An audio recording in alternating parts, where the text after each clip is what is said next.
And our next speaker is from another one of those organisations, the Palestinian Forum of Britain. Please welcome Faris Amer.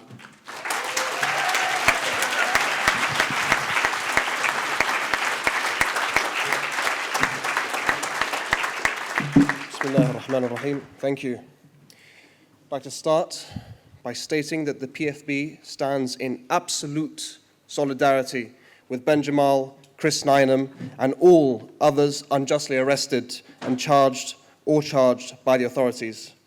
They have made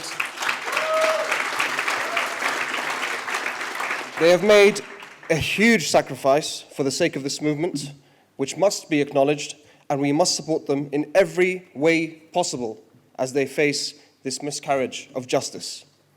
We at the PFB are immensely proud to be part of this long-standing coalition and the Palestine solidarity movement at large.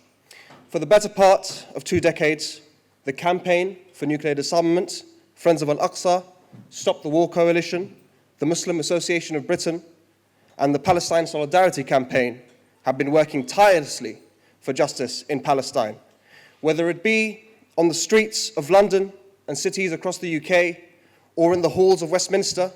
The solidarity movement in the UK has done its utmost to advocate for the rights of Palestinians, and for that we at the PFB and the Palestinian people express our deepest gratitude.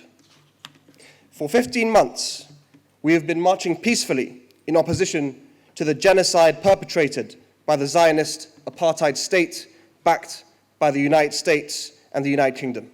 And for 15 months, we've had largely cordial interactions with the police. This all changed once the ceasefire in Gaza was announced. The authorities believe that we are winding down and that now we can be bullied into silence.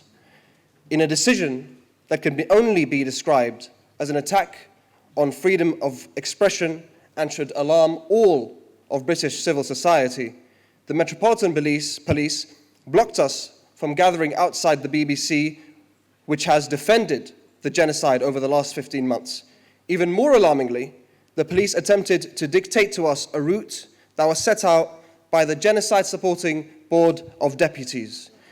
We affirm that neither the police nor genocide-supporting Zionists will dictate to us where we march.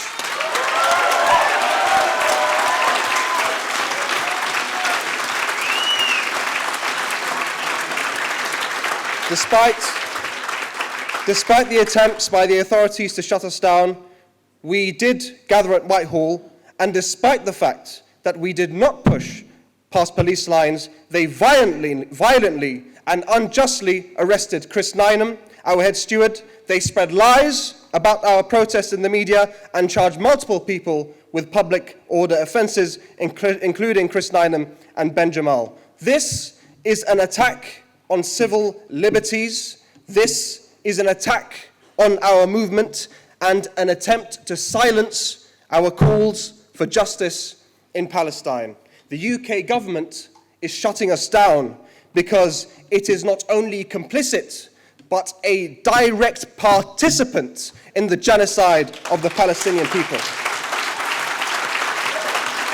And they are afraid that we will uncover the extent of their crimes, in which case Keir Starmer, David Lammy, Rishi Sunak, and all those with blood on their hands will be sent to The Hague.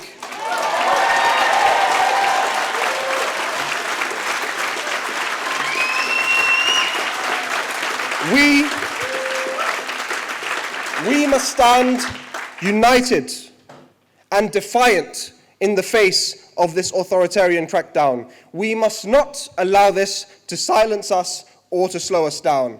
We must stand firmly behind those who were targeted by the criminal authorities, and we must grow louder and larger than ever before. We call on our friends in this room and all people of conscience around the world to help us establish a unified global solidarity movement that will help us be louder and more powerful than ever before in our pursuit for justice in Palestine.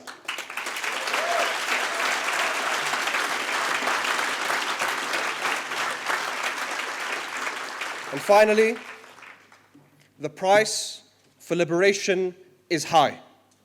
But when we stand together, it is not only within grasp, it is a certainty. Thank you.